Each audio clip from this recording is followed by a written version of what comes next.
आज की जो सच्ची मैं घटना सुनाने जा रहा हूँ, ये घटना तार तार कर देने वाली है। घटना 8 अक्टूबर की है। इस घटना में डर की वजह से क्या क्या हो जाता है कि दरअसल एक पूरी कहानी सुनिए आप ध्यान से। कि दो बच्चे होते हैं जिनकी उम्र एक की 15 साल होती है, एक की 7 साल होती है। दोनों बच्चे मोबाइल पर एक्टिव रहते थे। दोनों ने बच्चों ने फैसला कर लिया था कि मैं फिल्मी दुनिया में जाऊंगा, बॉम्बे में जाऊंगा, हीरो बनूंगा। दोनों घर से निकलते हैं, बस पर बैठते हैं।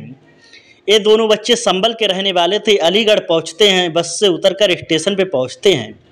जो 15 साल का बच्चा था वो ट्रेन पर बैठ जाता है, 7 साल का बच्चा वहीं रह जाता था।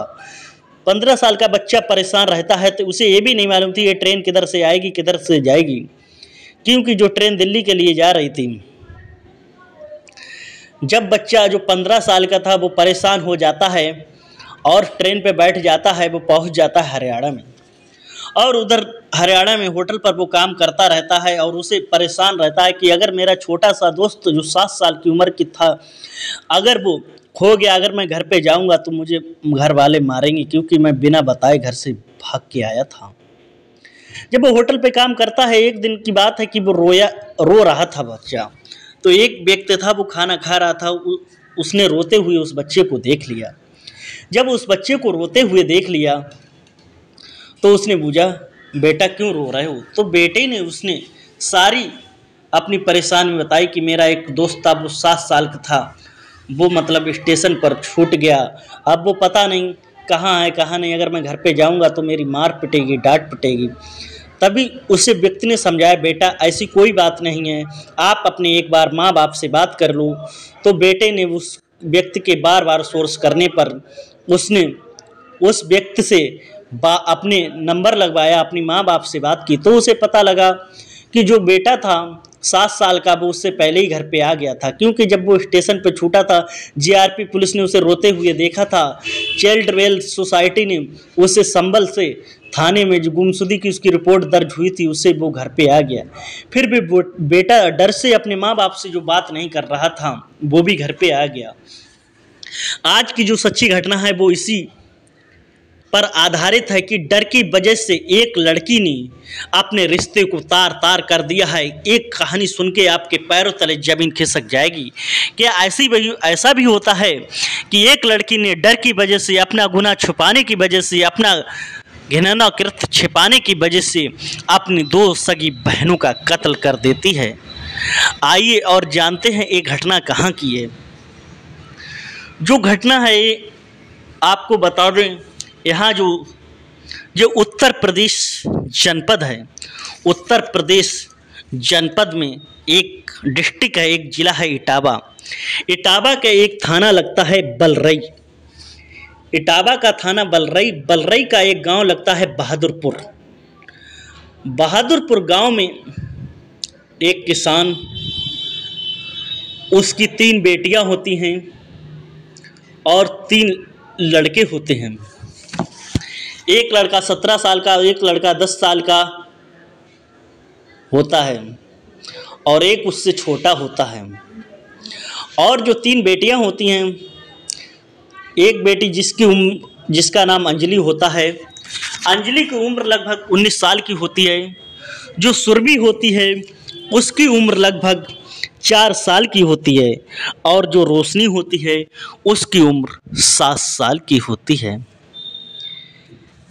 जब शाम के टाइम पे उसके माता पिता खेत पे थे, अंजलि जिसकी उम्र 19 वर्ष की है, वो चारा लेकर वहाँ से आती है और चारा लेकर जब अंदर प्रवेश करती है, देखती है सुरभि और रोशनी की हालत लथपथ पड़ी हुई है।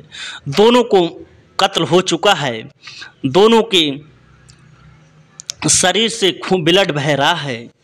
अब जो उसकी बहन होती है अंजलि, उसकी हालत बिगड़ जाती है। वो चिल्लाती है, जिससे पड़ोसी एकत्रित होते हैं, देखते हैं वहाँ 2 कत्ल हो जाते हैं। क्योंकि अंजलि जब घर पे घुसी तो उनका कत्ल हो चुका था। जब गांव के प्रधान थे वो पुलिस को 112 पर फ़ोन करते हैं और वहाँ के जो बलरई थाना के एसओएच होते हैं, अनिल मणि त्रिपाठी अपनी टीम के साथ मौके पर पहुंचते हैं और पूछताछ करते हैं कि इस किसान का कहीं किसी से झगड़ा तो नहीं, किसी ज़मीनी विवाद नहीं, कोई एंगल नहीं मिल रहा था। फिर वहीं पर देखते हैं पास में एक फावड़ा मिलता है और इसी घटना को लेकर वहाँ पर डॉग स्क्वाड की team, research team, surveillance team, ranger Kanpur की एक बात पहुँचती है। वहाँ के डीआईजी प्रशांत कुमार जी मौके पर पहुँचते हैं। जब हम वहाँ पर गहराई से पूछताछ करते हैं तो वहाँ पर देखते हैं कि एक फावड़ा होता है, फावड़े पर एक बूंद ब्लड मिलता है। बेटियों का पोस्टमार्टम कराने के लिए सुरभि और रोशनी की सबको पोस्टमार्टम के लिए भेजा जाता है। पोस्टमार्टम से पता लगता है कि उसकी फावड़े से हत्या की गई। जब फावड़े पे जो ब्लड मिला था और उन बेटियों का ब्लड से डीएनए मैच किया गया तो उन्हीं बेटियों का उस फावड़े पर ब्लड लगा था। जब फावड़े पर ब्लड लगा था तो पूछताछ की थी सबसे पहले, क्योंकि लाशों को अंजलि ने देखा था। जब अंजलि से पूछताछ की गई थी, अंजलि ने कहा सबसे पहले तुमने इन्हें देखा है, बताओ कौन आया था, कौन घर पे नहीं आया था।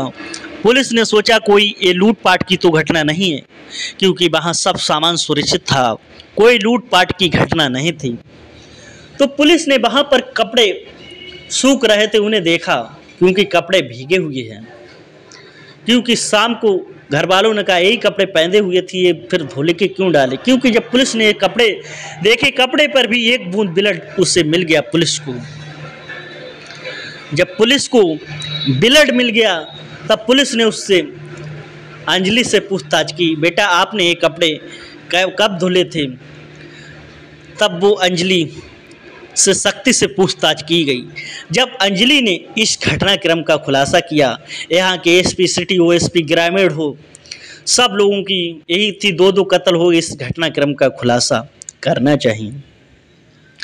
जब अंजलि ने इस बात का खुलासा किया, कहा पास में जो अंजलि कह रही है जिसकी उम्र 19 साल होती है, कि पास में एक खोकाबाद एक गांव है, खोकाबाद में जो रहने वाले हैं उनका नाम है रमा अनुज। खोकाबाद के रहने वाले रमा अनुज, उनका एक बेटा है अमन, उससे वो बहुत बेतनहा प्यार करती थी। जो कौन प्यार करती थी? अंजलि। अंजलि की उम्र 19 साल होती है, वो अमन से बहुत प्यार करती थी। अंजलि अक्सर फ़ोन से बात किया करती थी अमन से। जो उसकी बहनें होती थी सुरभि और रोशनी, वो अक्सर अपने पिता को बताया करती थी कि दीदी बहुत देर तक बात करती है, सारी पोल उसकी बताती थी। इसी बात से उसे गुस्सा आया करता था। पिता ने भी बार बार समझाने की कोशिश की, मगर अंजलि बेटी नहीं मानी। उसके बाद में जब उसने कहा, जब उसके माता पिता खेत पे थे और उसने अपने घर पर अपने आशिक को और अपने प्रेमी को अमन को बुलाया और अंदर कमरे में ले गई और उसने गेट लगा लिया था। गेट लगाने के बाद में दोनों लोग नग्न अवस्था में थे, शारीरिक संबंध बना रहे थे। पीछे से जब गेट था, दरवाजा था, उसमें सुरभि थी, वो झांक के कुछ देख रही थी कि ये क्या कर रही है, दीदी क्या कर रही। वो बाहर जाती है, रोशनी को भी बुला लाती है और दोनों लोग उससे देखते हैं। जब तक देखते हैं जब तक वो शारीरिक संबंध बनाते रहते हैं। सारा एक घिनौना कृत्य दोनों बेटियां, जो सुरभि की उम्र 4 साल होती है, रोशनी की उम्र 7 साल होती है, दोनों देख रही थी। दोनों देखने के बाद में, उसके बाद में अंजलि गेट खोलती है। गेट खोलने के बाद में अमन अपने घर पर चला जाता है। तभी वो बेटियां कहती हैं, आज मैं पिता से कहूँगा तुमने ये दोनों, तुम ये क्या कर रही थी, ये अमन जो लड़का है इसके साथ क्या कर रही थी। मैंने सब कुछ देख लिया है अपनी आँखों से, अब मैं ज़रूर बताऊँगी। अब अंजलि को डर सताने लगा कि अब ये दोनों बहनें मुझे बता देंगी तो मेरी बदनामी होगी। इसलिए उसने अमन को फ़ोन किया। अमन ने कहा कि दोनों बहनों को मार दो, किसी को पता भी नहीं लगेगा। अरे मूर्ख अमन, तुझे अगर यही करना तो ये कह देता, पता लग गया तो लग जाने दो, कह दो कि शादी कर लूँगा, ये 2 कत्ल तो बच जाते। तो कैसा प्रेमी है साला कि 2 कत्ल तो बच जाते। उसके बाद में उसने इसे सलाह दी कि इन दोनों को मार दो। ये सलाह अगर वो नहीं मानती, क्योंकि उस पे अंजलि पर प्यार का भूत सवार था, रखा फाफड़े से उसने दोनों बहनों को मार दिया और काट डाला। ऐसी बहन। अब जब पिता को इस घटना के बारे में पता लगा, पिता बोले अगर तुमने ये सब किया होता मैं तुझे माफ़ कर देता, तूने दोनों बहनों को अगर नहीं मारा होता मैं तुझे माफ़ कर देता। फिर पुलिस ने अंजलि को गिरफ्तार करके जेल भेजा, उसके प्रेमी को साजिश के तहत उसको भी जेल भेज दिया।